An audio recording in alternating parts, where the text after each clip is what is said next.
اللہ اگر نہ تنصروہ تم مدد کرو گے اس کی، فقد پس تحقیق نصرہ اللہ مدد کرے گا اس کی اللہ تعالیٰ۔ اگر تم پیغمبر کی مدد نہیں کرو گے تو اس کا مددگار اللہ تعالیٰ ہے۔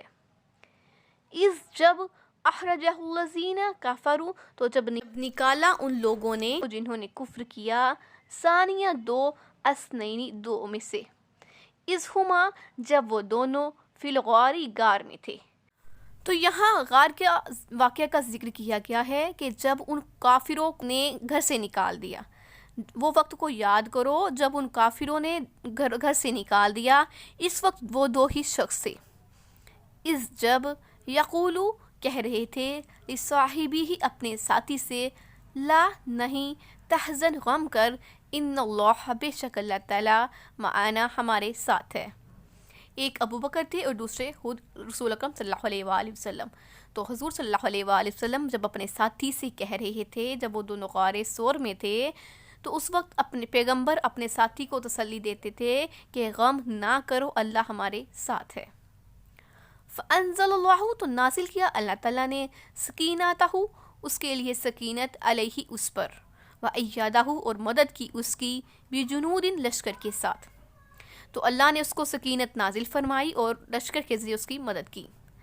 لم تروہا نہیں دیکھ رہے تھے تم اس کو، وجعل اور بنایا کلمۃ الذین کافروں کے کلمے کو السفلی پست، اور کافروں کی بات کو پست کر دیا، وکلمات اللہ اور اللہ کی بات کو ہی العلیٰ بلند کر دیا۔ واللہ اور اللہ عزیز حکیم غالب حکمت والا ہے۔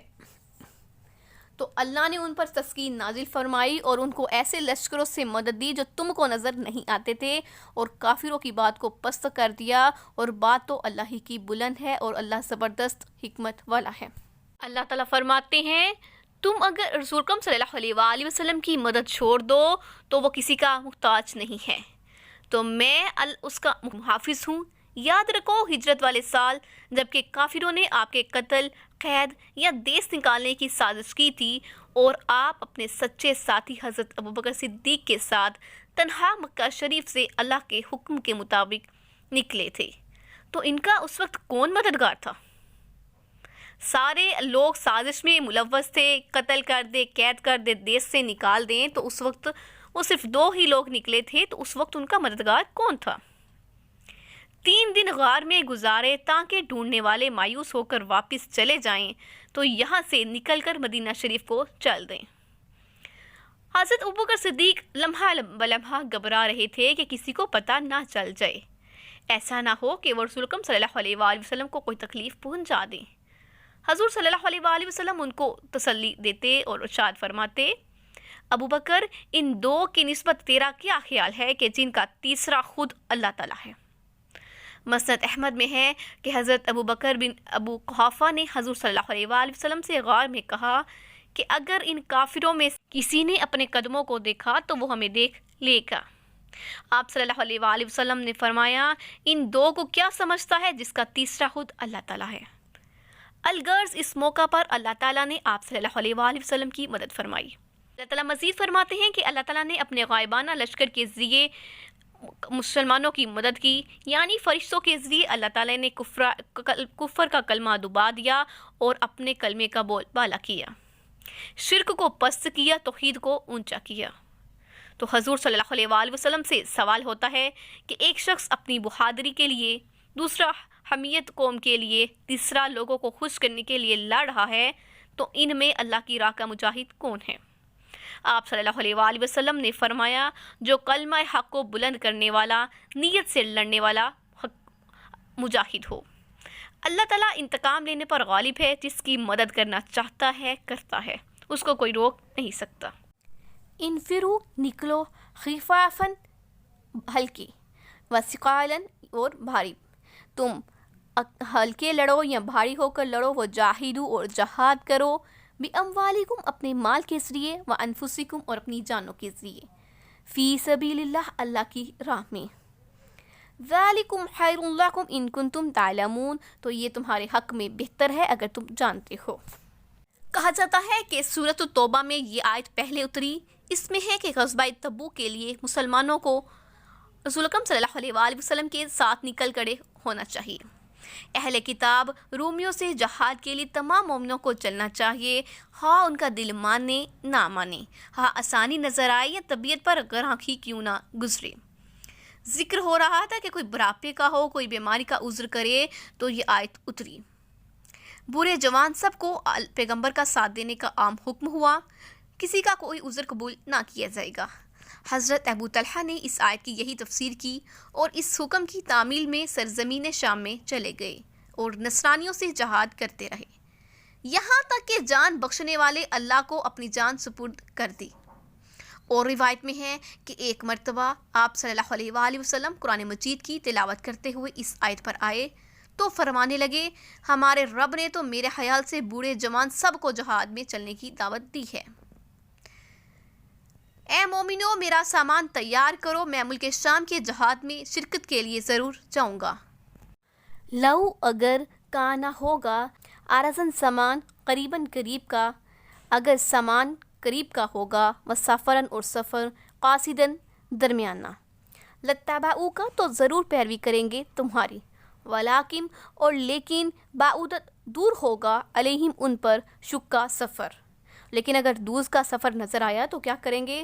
فَسَيَحْلِفُونَ تو ضرور قسمیں کھائیں گے عنقریب باللہ اللہ کی، لَوْ اسْتَطَعْنَا اگر ہم استطاعت رکھتے، لَخَرَجْنَا تو ہم ضرور نکلتے مَعَكُمْ تمہارے ساتھ۔ تو قسمیں اگر دور کا سفر ہوتا تو قسمیں کھائیں گے کہ اگر ہم استطاعت رکھتے تو آپ کے ساتھ ضرور نکل پڑتے۔ یخلقون انفسہم تو یہ ایسے عذروں کے ذریعے اپنے آپ کو ہلاک کر رہے ہیں، واللہ اور اللہ یعلم جانتا ہے، انہم بے شک وہ لکاذبون البتہ جھوٹے ہیں، تو بے شک اللہ جانتا ہے کہ وہ جھوٹے ہیں۔ جو لوگ غزوہ تبوک میں جانے سے رہ گئے تھے اس کے بعد حضور صلی اللہ علیہ وآلہ وسلم کے پاس آ کر اپنے جھوٹے عذر پیش کرنے لگے تھے۔ انہیں اس آیت میں ڈانٹا جا رہا ہے کہ دراصل انہیں کوئی معذوری تھی ہی نہیں۔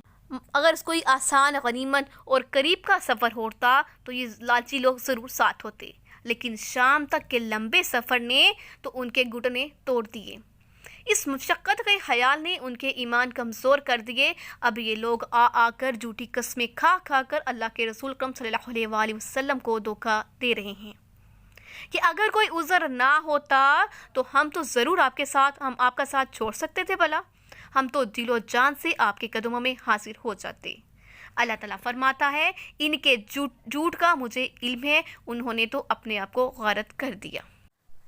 عفا اللہ معاف کر دیا اللہ تعالیٰ نے ان کا تمہیں، تو اللہ نے تمہیں معاف کر دیا، لما کیوں، اذینت اجازت دی تم نے، لہم انہیں، حتیٰ یہاں تک کہ یتبین واضح ہو گیا، للذین آپ کے لیے وہ لوگ جو صدقوا سچے تھے، تعلم اور جان جاتے، الکاذبین جھوٹوں کو۔ تم نے اس سے پہلے کہ وہ لوگ تم پر ظاہر ہو جاتے جو سچے ہیں تو وہ بھی معلوم ہو جاتے تو جھوٹے ہیں، ان کو اجازت کیوں دی؟ معاف کر دیا اللہ تعالیٰ نے آپ کو، آپ نے کیوں اجازت دی یہاں تک کہ جنہوں نے سچ کہا تھا وہ آپ پر واضح ہو جاتے اور آپ جھوٹوں کو بھی جان لیتے۔ تو اللہ تعالیٰ اپنے رسول پاک صلی اللہ علیہ وآلہ وسلم سے کیسی باتیں کر رہے ہیں، سخت باتیں سنانے سے پہلے ہی معافی کا اعلان سنایا جاتا ہے۔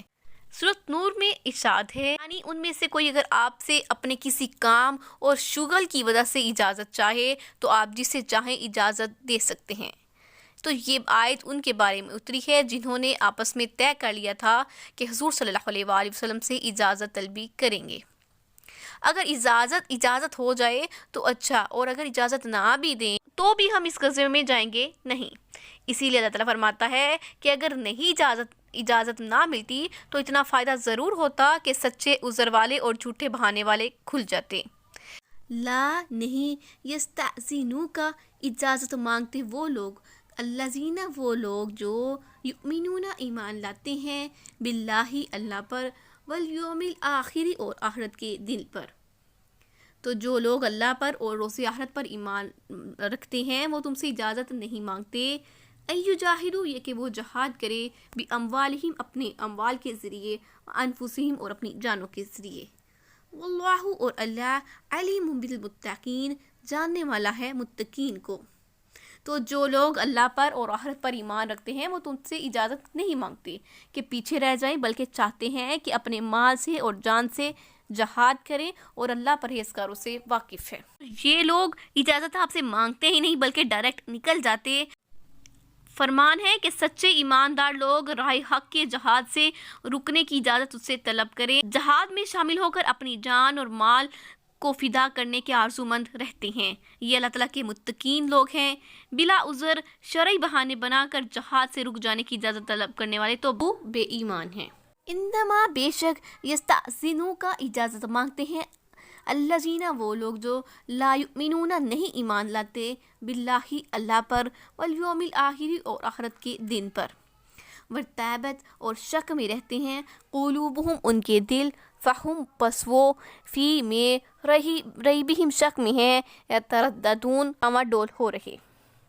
اجازت وہی لوگ مانتے ہیں جو اللہ پر اور پچھلے آخرت کے دن پر ایمان رکھتے ہیں اور ان کے دل شک میں پڑے ہوئے ہیں، سو اپنے شک میں ڈاواڈول ہو رہے ہیں۔